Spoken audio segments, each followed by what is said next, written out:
My in-laws were drunk, and even though people nearby were whispering to each other, my in-laws didn't seem to care. They kept shouting at me, saying, "Well, I guess it's too late since you're already married, but if you want to be part of this family, you need to show us you have enough money." Then they added, "Yes, your dad is right, so make sure to give us $1,000 a month as a new bonus." Their words shocked me. I couldn't believe they would say such things at a wedding reception. I just stared at them, my face turning pale. My dad took the microphone away from them and said firmly, "Enough is enough. Don't you realize you're embarrassing yourselves? My name is Linda. I'm 30 years old and work in an office. I'm dating Larry, who's 32, 2 years older than me. We met through a friend who was worried about me being single, so she introduced us. After dating for a year, Larry proposed, and now we're getting ready to get married soon. I lost my mom when I was very young, and my dad raised me all by himself. He worked really hard to make sure I had everything I needed. Losing my mom, who I loved so much, hurt me deeply. Because of that loss, I was careful with my feelings. That's why I hadn't really dated anyone since school. I even thought it might be okay to stay single forever. Then I met Larry. At first, I didn't have romantic feelings for him, even though he asked me out many times. Larry was always caring and a true gentleman. Gradually, I started to open up to him, and we began dating. He continued to be kind and attentive, and I felt really happy with him. He became so important to me that I started to imagine a future together. When he proposed, we decided to get married. Larry understood me completely and was always supportive. "Don't worry if you're uncertain about something. I'll be here for you until you feel better. I love you, Linda. You can always rely on me," he would say. His words touched me deeply. He promised to make me happy forever. Just being around him made me feel warm inside. If he cared so much for me, I knew I wanted to do the same for him. When I told my dad we were getting married, he was so happy he cried. "Wow, Linda, you're finally tying the knot. I'm over the moon for you," he said. "Oh, Dad, you're being so dramatic," I teased. "I never heard you talk like that before. I used to worry you might never settle down," he admitted. "Really? I had no idea you were concerned about that," I said. "Well, every dad worries about his daughter, you know. Anyway, congratulations," he said warmly. "Thanks, Dad," I replied. It meant the world to me to have his congratulations, especially since he raised me on his own. I could already imagine us both tearing up at the wedding, especially after seeing him so emotional now. With that, Larry and I began preparing for our wedding. Juggling our jobs kept us incredibly busy. Weekdays were filled with work, and weekends were all about wedding planning. We hardly had any downtime, our schedules packed to the brim. On a rare day off, we were scheduled to visit Larry's parents' house. It would be my first meeting with them. After Larry proposed, he had already met my father. Initially, I had planned to visit his parents soon after, but due to our busy schedules, it took some time to coordinate. As we pulled up to his parents' house, I started to feel nervous. "Don't worry, my parents are really kind," Larry reassured me. His words helped calm my nerves a bit as I reached out and rang the doorbell. It was his mother who answered. "Mom, I'm home," Larry announced. "Welcome home, Larry. It's so nice of you to come," his mother greeted warmly. As they exchanged words, I greeted her politely. "Nice to meet you. I'm Linda, Larry's fiancée," I introduced myself. "I see, so you're Linda," she responded, her tone noticeably colder than with Larry.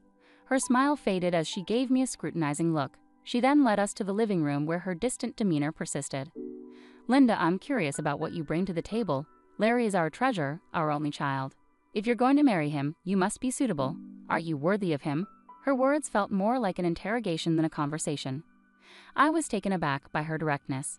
I hadn't anticipated such a chilly reception from my future mother-in-law and struggled to find a response. "Remember, you'll be joining our family. Are you prepared for that?" she pressed on.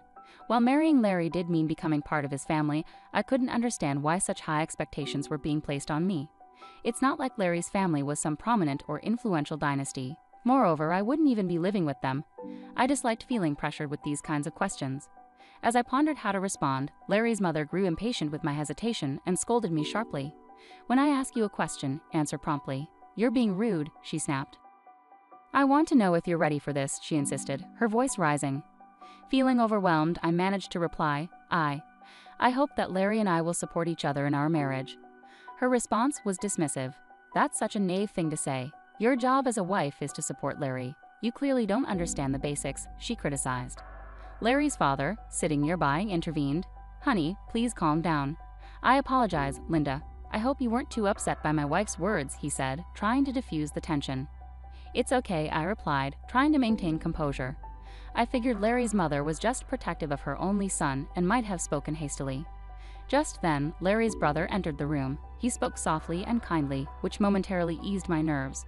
But any relief was short-lived. With a smile on his face, he said something unexpected. "What my wife says has some truth to it. What concerns me is that you come from a single-parent family," Larry's father stated.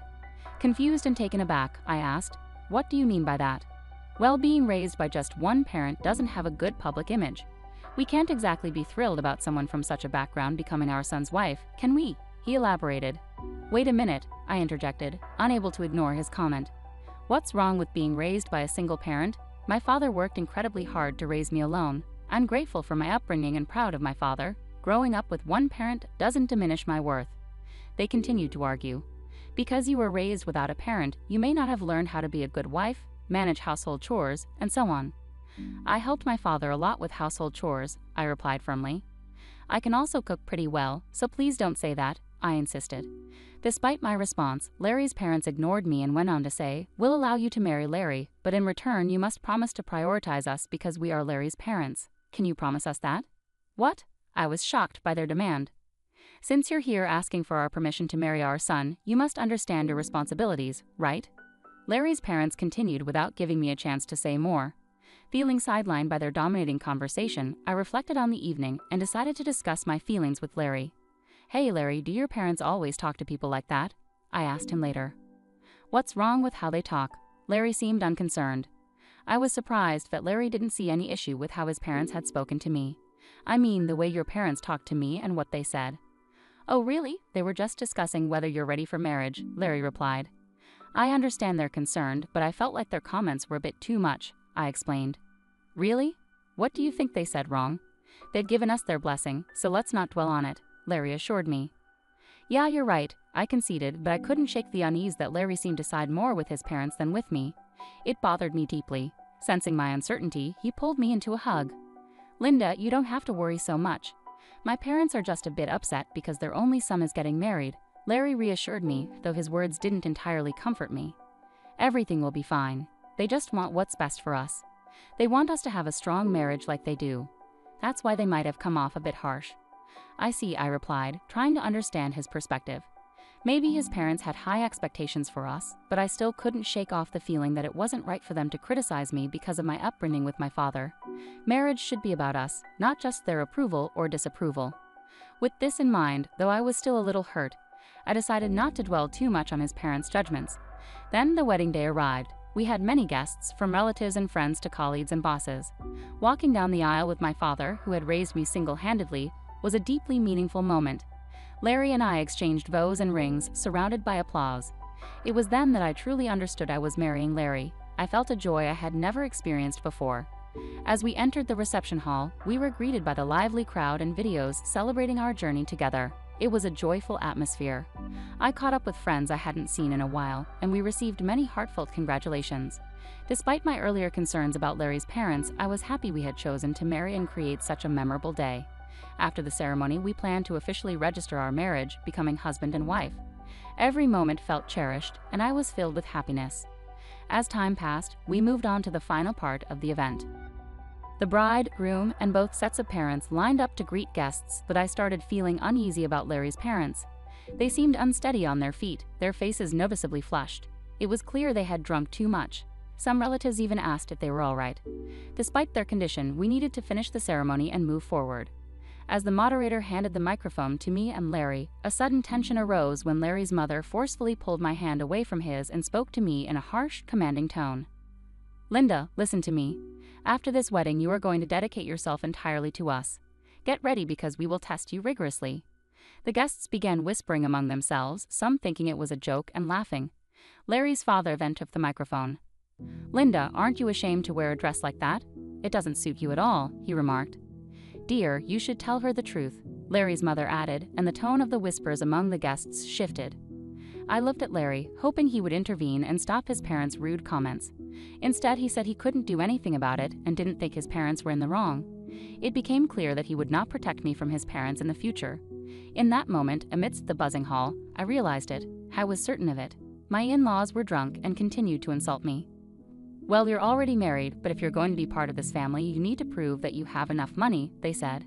"Yes, that's right," they continued. After you register your marriage at the city hall, you should give us a few thousand a month and your entire bonus." I was shocked by their words. I never expected such demands at our wedding reception. I stared at them, feeling my face grow pale. My father intervened, taking the microphone from them. "Enough of this. Don't you realize how inappropriate this is?" he said firmly, but still maintaining respect. Larry's parents glared back at my father. "Why are you interrupting us while we're talking?" I knew this woman's father was no good. "Single parents are never any good," they retorted. I was furious at their insult toward my father. My father, staying calm, responded, "You're even worse than I thought. You refuse to meet me just because I'm a single father." I never expected such behavior from people associated with President Scott. I assumed his employees would be more decent. This seemed to catch my father-in-law off guard. How do you know President Scott?" he asked, his expression turning serious. "He's a business partner of my company and, more importantly, an old friend of mine," my father clarified. "And on the topic of single parents, President Scott himself was raised by his mother alone. So your comments have inadvertently insulted the president of the company you work for." As my in-laws' faces fell upon hearing my father's words, it dawned on them the seriousness of their blunder. "I apologize, sir. Please don't mention this to the president," my father-in-law pleaded, suddenly dropping to his knees. Just moments earlier he had been assertive, but now he seemed defeated. Laughter erupted among the guests, some even recording the scene on their phones. "Apologies can't undo what's been said," my dad responded firmly. He came over to me and asked if I wanted to leave with him. I nodded, taking the microphone from Larry's hand. "Thank you all for the entertainment, but there will be no wedding," I announced firmly to Larry, his parents, and everyone present at the reception. "I will ensure that the money given for this occasion is returned." With those words, I left the hall with my father.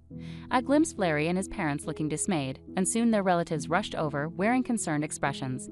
The atmosphere must have been chaotic.